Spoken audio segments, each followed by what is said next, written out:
Siapa di antara kalian yang pernah lihat ada orang yang suka ngulang-ngulang wudhu atau ngulang-ngulang sholat?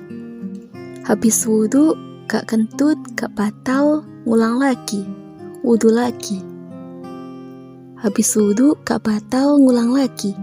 Gitu terus, sampai kulit tangannya keriput, kakinya pegel-pegel. Nah loh, ada juga yang ngulang-ngulang sholat. Dia niat, takbiratul ihram, ragu, batalin, niat lagi. Takbiratul ihram, ragu-ragu, batalin, niat lagi, nyoba dilafalin, takbir, ragu lagi. Ada yang pernah lihat orang seperti itu? Teman kamu, keluarga kamu, atau kamu sendiri? Kata orang-orang sih itu namanya was-was. Dari bisikan setan, dibisiki setan harus baca ta'awud.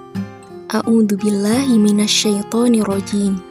Aku berlindung kepada Allah dari godaan setan yang terkutuk.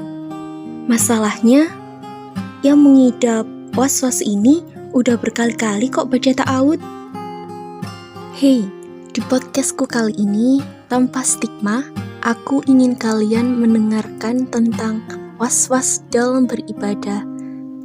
Sekali lagi, tanpa stigma. Dan mungkin bagi kalian ini adalah perspektif baru. Sebelumnya, aku sapa dulu kalian, wahai para netizen nyinyir, kaum mendang-mending, si paling-paling, para buzzer penurun berat badan, dan marilah seluruh rakyat Indonesia, arahkan pandanganmu ke depan. Assalamualaikum warahmatullahi wabarakatuh.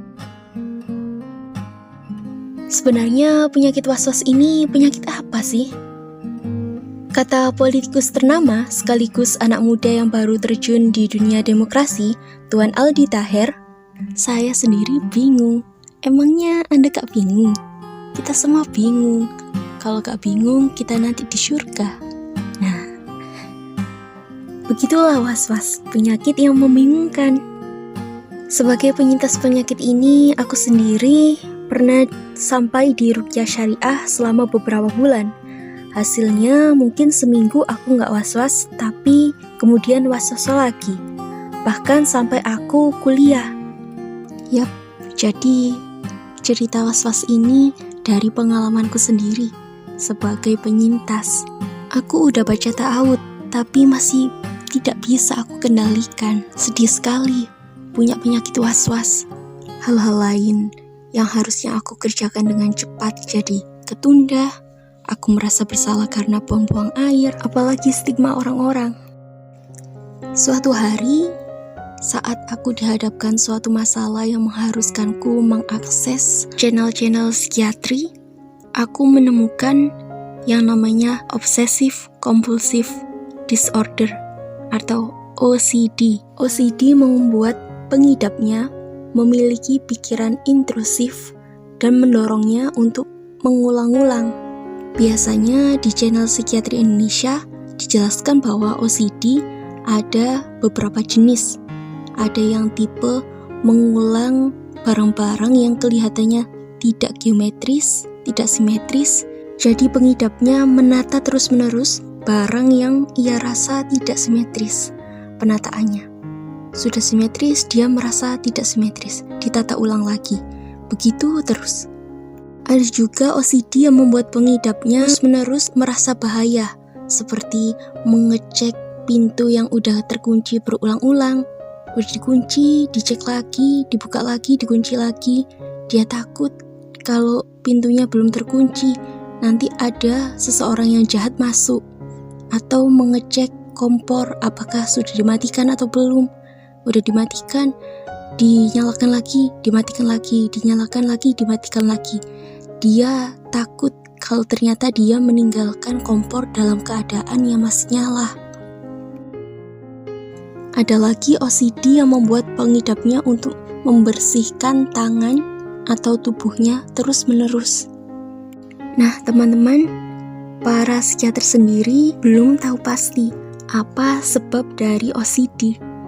Ada beberapa kemungkinan. Pertama adalah genetik, kedua trauma ketiga kepribadian dari pengidapnya itu. Kepribadian yang cenderung perfeksionis dan cemas.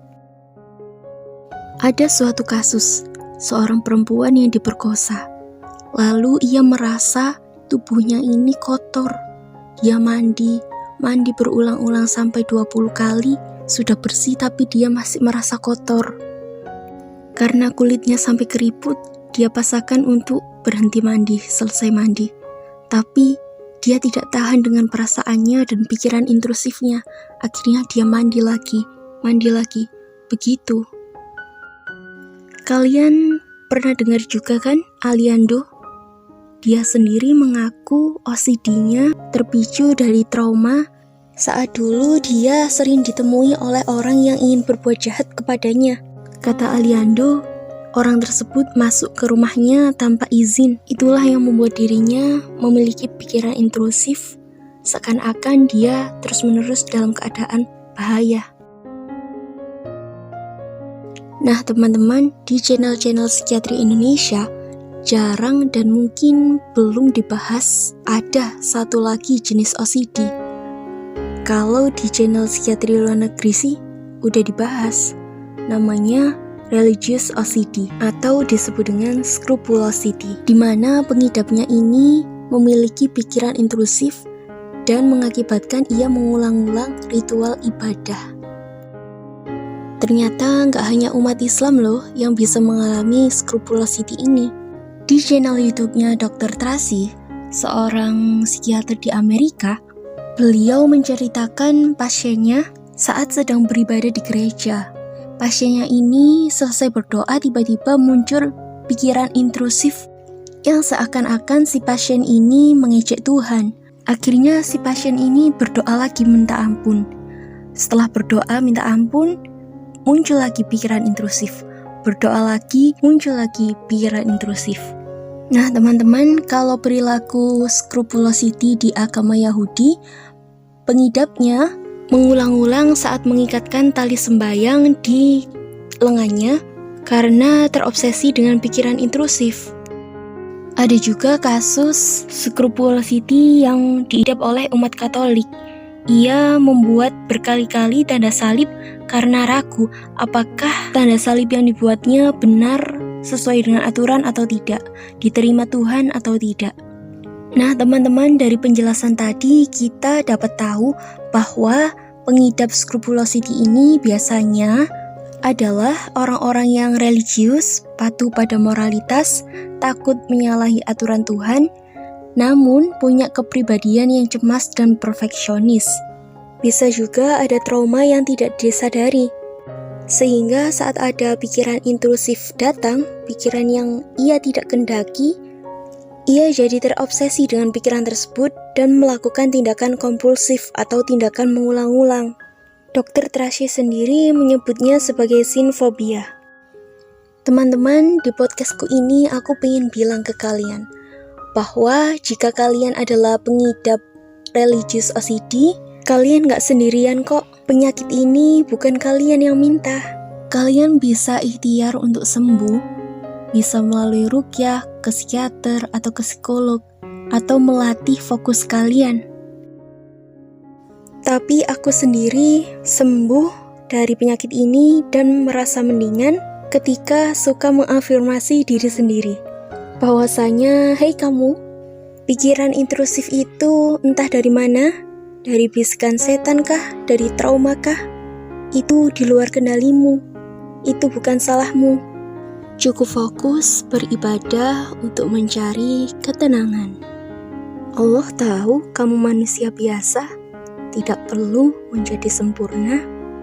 Biarkan pikiran yang tidak diinginkan itu berlalu lalang begitu saja. Kamu tidak bertanggung jawab atas hal itu. Cukup fokus beribadah untuk mendapatkan tenang. Tidak perlu kok untuk jadi sempurna. I am perfectly imperfect. Terima kasih kalian telah mendengarkan. Assalamualaikum.